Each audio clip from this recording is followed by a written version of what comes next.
yours, Lord, are spirit and life. You have the words of everlasting life.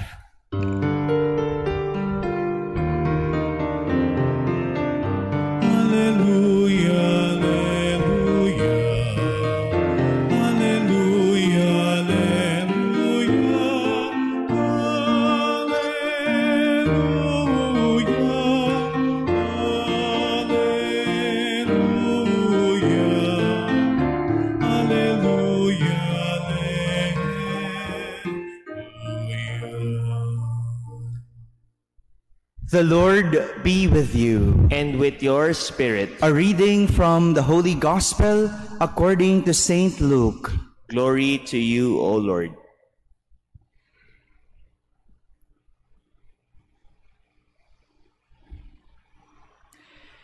Jesus said to the crowds, "To what shall I compare the people of this generation? What are they like? They are like children who sit in the marketplace and call to one another. We played the flute for you, but you did not dance. We sang a dirge, but you did not weep. For John the Baptist came neither eating food nor drinking wine, and you said, 'He is possessed by a demon.' The Son of Man came eating and drinking, and you said, 'Look, he is a glutton and a drunkard, a friend of tax collectors and sinners.' But wisdom is vindicated by all her children." My friends, the Gospel of the Lord. Praise to you, Lord Jesus Christ. Good morning, my dear brothers and sisters. Jesus posted a question to all. Nagtanong siya. And his question is, "Then to what shall I compare the people of this generation? What are they like?" Sa ano ko ihahambing ang mga tao ngayon? At ano ang nakatutulad nila? Parang minsan natanong na natin to, no? Lalo na yung mga nakakatanda ngayon, no? Parang hindi mo maintindihan ang henerasyon ngayon. No? This is what Jesus is asking. Hearing it first, or hearing it for the first time, one could think that Jesus is confused. Nalilito si Jesus. But on the other hand, he gave situations that caused his confusion or seemingly confusion. Sa totoo lang, Jesus is not confused. It is clear to him. He just wants people to be cleared. Malinaw sa kanya. Gusto lang niya sa mga tao, malinaw din. It is more of he wanted to be enlightened by what the people are doing and thinking. Sabi nga niya "Tinugtugan ko kayo ng plauta, ngunit ayaw niyong sumayaw. Nanimbitan kami, ayaw niyo naman tumangis. Parang pinasasayaw kita, ayaw mong sumayaw. Nung pinaiiyak kita, ayaw mo namang umiyak." Same thing with his experience. And John the Baptist, he said, nung naparito si Juan Bautista, na nag-aayuno, hindi kumakain, ni hindi umiinom ng alak, sabi nyo, sinasapian ng demonyo. Nung ako naman, umiinom, kumakain, kasama ng mga makasalanan, sasabihin nyo, matakaw ako, naglalasing ako, kaibigan ng mga publikano. Sa madaling salita, gustong sabihin ni Jesus, ano ba talaga mga kuya, ate? Saan ako lulugar sa inyo? Hindi ko na maintindihan kung ano ang inyong gusto.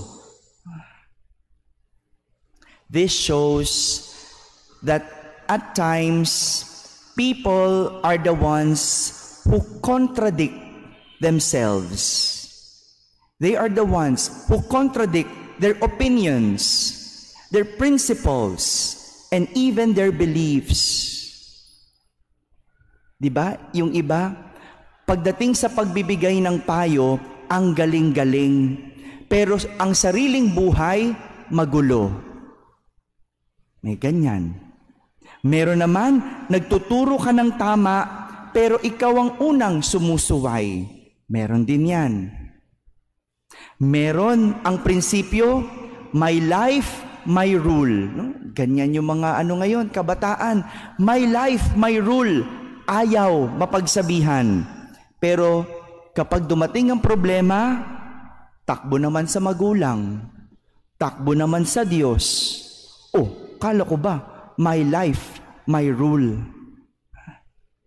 Ganito po kagulo ang tao. Noong panahon ni Jesus, maging sa kanilang paniniwala, pabago-bago. Noong nakikinabang sila kay Jesus, dahil may napapalang milagro, pagpapagaling, lahat sila panig kay Jesus. Pero nung nililitis si Jesus, karamihan sa kanila tumalikod. To what shall I compare the generation of this day? Litong-lito si Jesus. Gusto niyang maliwanagan. Pero bukod doon, gusto niyang maturuan ang mga tao. Be settled on your opinion. Be settled on what you do and on what you choose. That is why St. Paul is writing to Timothy on our first reading and teaching him on how to behave and what kind of attitude they must show. And that is an attitude that is in line with their faith. My dear brothers and sisters, if we are clear with our faith, our belief, our attitude, and even our principles will also be cleared. Kung malinaw sa iyo ang pananampalataya mo, malinaw din ang iyong prinsipyo, ang iyong pag-uugali, at ang iyong opinion. Wala kang ibang babalikang turo kundi ang turo ng pananampalataya. Kaya kung malinaw sa iyo ang sinasampalatayanan mo, malinaw din ang lahat sa iyong buhay. Kung malinaw na ikaw ay lingkod, malinaw na marunong kang sumunod. At kung ayaw mong sumunod, huwag ka maglingkod. Kasi hindi malinaw pala na ikaw ay lingkod. Kung malinaw sa iyo ang trabaho mo, malinaw kung anong gagawin mo. Malinaw sa iyo maging magulang, malinaw kung ano ang iyong role at gampanin. Kung malinaw sa iyo ang maging estudyante, malinaw na dapat mag-aral at hindi magbulakbol.